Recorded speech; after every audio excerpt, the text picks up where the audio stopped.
Welcome to the Optimalist Podcast, where we have set out to examine the higher order capabilities we need to build an optimal future with AI. I am Sara, your host through this exploration of attention, creativity, motivation, mindfulness, curiosity, and more. All elements of human flourishing. So let's figure out together how we can cultivate them. Today, we are trying an experiment here at The Optimalist. This is the first ever solo episode of the show. I thought it would be interesting to start verbalizing some of the deeper, bigger concepts that we're discussing and writing about behind the scenes and right here in public at The Optimalist, ones that are informing the decisions that we make about how to best build Engageable and other new tools that we are introducing and developing at Swivel. So today I'm bringing you an audio interpretation of our current discussion from this week's Substack newsletter, which was just published very early this morning. If you're a subscriber, it would have been in your inbox already today. If you're not a subscriber, you can go to theoptimalist.substack.com to subscribe now. And it'll also be in our show notes at the end. But I thought we would have an audio interpretation of this discussion from the newsletter this week, a discussion which is on existing models of education and how we can reorder them in the name of teacher overwhelm and AI adaptability, both which kind of go together now. I don't think we can talk about either of them without mentioning the other at this point. This week, we're talking about how to best handle the scope of the job of being an educator now and as it is rapidly continuing to shift. All of this and more on today's Optimalist. Today, let's talk about scope creep. What is it, and how can we do some reordering of our higher order thinking and skills? And consider the question of what to automate in education. A term often used in engineering when a project increases in scope as it progresses is scope creep. This is how the Big Dig in Boston came in 5 times over the original estimates, and why the high-speed rail between San Francisco and Los Angeles will likely never come to fruition. These are spectacular examples of how good we have gotten at scope creep as a society. They underscore why it's so hard to build anything these days. Our scope creep isn't just contained to building things, though. Over the last few decades, the job of teaching has had its own version of scope creep, evolving standards, more and more testing, accelerating grading and assessment, growing class sizes, emergent behavioral challenges due to societal and technological change, COVID. All of this has increased the scope of being a teacher, and not by a little. It was always a hard job, but now it is a really hard job. Some say that it is now an unsustainable job, and so it's logical and even desired to look at AI as a way to automate some aspects of teaching. More than anything, teachers need to save time, especially on what you could consider busy work, paperwork, grading, etc. AI is arriving at exactly the same time that we really need the help the most. And this is why we're advocating for teacher adaptability as this opportunity arrives. It's why we advocate for tools that do this, and why we're developing our own tools to help motivate change through community and reflection. For teaching to be the thriving profession that we need it to be, we need to start adapting the job with AI with some urgency now. But this isn't the only reason either. AI, unfortunately, brings its own version of scope creep with it to the job of teaching. How it does this is only starting to emerge. In one respect, it would seem that AI compensates for people's differences in cognitive ability, and there have been minimal impacts on jobs so far. That would almost imply the bar could be lowered in education, but this is likely only because the agentic aspects of AI have yet come to fruition. And that probably isn't too far away. It already demonstrates some of these capabilities, so it's just a matter of tuning or packaging before its impacts are felt at some level. So for future generations to have agency, job prospects, and to participate in society constructively, educators need to aim higher than ever. We've been breaking down what this means in our last few posts in our newsletter and blog at the Optimalist Substack in the context of writing, creativity, and curiosity, all of which can be found linked at the bottom of this episode or in the show notes of this post. So now we're going to do it again in the context of some of the more familiar models educators know and leverage most. Let's start with reordering. Bloom's taxonomy is a good place to start.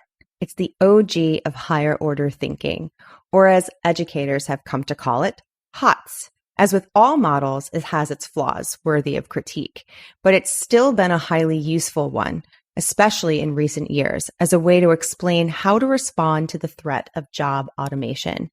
It provided a clear path to explain where to aim skill development on the assumption automation could only do repetitive, knowledge-based things. But of course, now we know that assumption was wrong, and all of what Bloom's taxonomy outlines is able to be automated. AI can create, analyze, and evaluate well beyond average humans already. Some additions to Bloom's taxonomy model would help explain this scope creep. And if you are listening to this, please see the visual of this explanation of this model that accompanies what I'm about to say. It is also included in the show notes. In the first edition here, the level of creation, analysis, and evaluation needs to be extended to a new level. The goal can no longer be to create, analyze, and evaluate at the level of your class or community values, but instead to create, analyze, and evaluate at the level of all of society across all of history. This sounds insane when you say it at first, of course, but once you realize that it's about leveraging AI to its fullest and pushing its boundaries, it can start sounding less absurd. These skills are likely very different from higher order thinking skills. There's radically more tinkering, observation, and failure required, and it surely will require new methods of teaching in support of it. The second addition is the metacognitive layer. Because pretty much all of cognition is already automated and shortcuts to learning and doing hard things will abound, we will need radically more self-awareness about personal growth to have the motivation to learn. And we still need to learn. We need to know things and be able to do things without AI to be fully human. And we need to be able to know and do things to be able to leverage AI itself fully too, especially given its flaws. This is how we can detect errors, hallucinations, and bias. Even more critically, this metacognitive layer helps us tackle challenges that AI doesn't simplify down to what is stimulating and instantly motivating, which to my way of thinking is the key to keeping humans involved in forward progress. To provide some name distinction with existing higher order thinking skills, these two layers could be called even higher order thinking skills. More orders. There's another aspect of scope creep that isn't obvious at first glance. And once you integrate metacognition further into all levels, it includes self-regulation of thinking and doing. It's not just about having strong narratives for doing what we do. A lot of other models get rolled up into that metacognitive peak. Maslow's, Bloom's affective, psychomotor, SEL, etc. To some degree, I think we're finding this change in how we think about things is already necessary. It is why attention and behavior is becoming such a huge challenge. And prioritizing SEL and self-regulation has become so critical to operating schools today. One way to consider this needed change is that it is a reintegration of these disparate models or aspects of these models into human development. We can likely no longer look at them as separate things. Bloom's isn't the only model for higher order thinking either. The 21st century skills movement is also a model worthy of some inclusion. It was itself developed for responding to the threat of automation. Yet at a basic level, it too emphasizes skills that have been automated and offer limited comparative advantage for humans over AI. AI is more creative, collaborative, communicative, etc., than the average human already, but the latter of which is particularly concerning with respect to jobs, as you see preferences emerging for AI to replace humans due to these abilities. Worse, It is far more productive and flexible than pretty much all of us. For this model to remain relevant, each skill needs to be adjusted to an even higher level and wrapped up in metacognition to help learners understand why they are so important. Perhaps again, renaming can help us. Something like mid-century skills might do the trick here. And again, it's kind of fun. So what should be automated? What do all these modified orders tell us about what to automate in education? One simplistic logic you could apply is that if AI can perform a skill, it can likely teach and assess it quite well too. Also, well-established AI can personalize instruction, at least in the way personalization is commonly referred to, across large classes better than a human ever could too. Given that this refers to pretty much all of Bloom's unmodified and all of the traditional subjects of math, science, English, etc. within it, this strategy would really free teachers to focus on even higher order thinking skills. And in some ways, this would be a good thing. As we mentioned, there's real urgency here. But this is obviously not possible, nor surely even desirable. We need teachers' human powers of observation at all levels of education. We need their help to personalize in ways that reflect the whole human and the whole context, not just provide an adaptive learning experience. So some lower order things should be taught by and with humans, especially when teachers are deeply passionate about the subject. The interest and choice of teachers should be reflected in these decisions too. But maybe what we can do is gain enough time back to focus teachers on leveled cognition. We need to figure out how to teach these new skills. It will require new methods of instruction, and it very much will require participation by a knowledgeable human to help students find the limits of AI. An interesting opportunity opens up, though, when you look at the metacognitive layer. As noted before, AI can aid metacognition when prompted properly. This presents the opportunity to automate the development of many aspects of metacognition and self-regulation. This is a promising insight, especially because of the magnitude of the task. To produce radically more self-awareness, we need radically more reflection and a coach that helps you be more aware than ever before. We need a coach that helps you understand how you feel and helps you generate more and more motivating goals. Practically speaking, this also might be one of the best ways to prove learning has occurred. There will be no shortcuts at all. The scale of this would likely be impossible for teachers to address. And AI can do this, with appropriate shaping of its goal, of course. So automating it is really our only hope. And this has us thinking about how to do this in our technology development plans.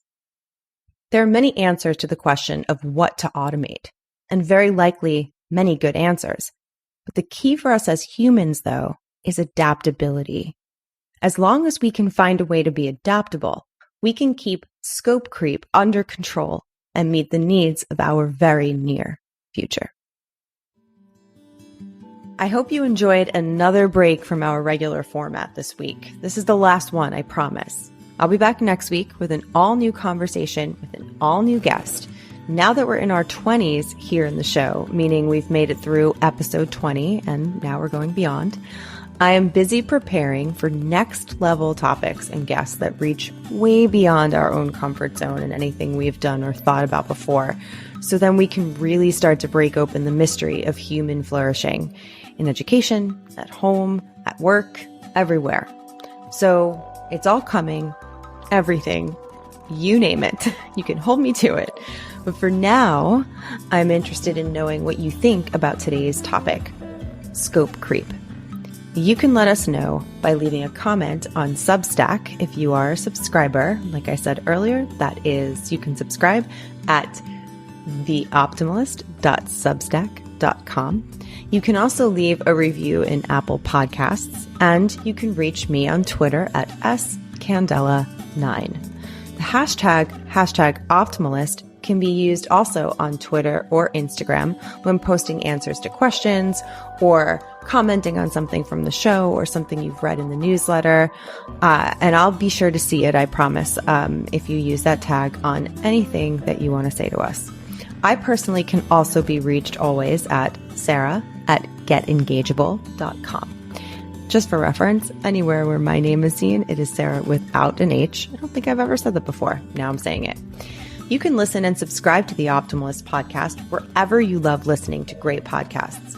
New episodes are released every Wednesday, and links to all of the resources that we've mentioned in today's episode are available in the show notes. The Optimalist Podcast is brought to you by Engageable, which is the only app that gives you the mindful pulse that you need for doing better. And it's free.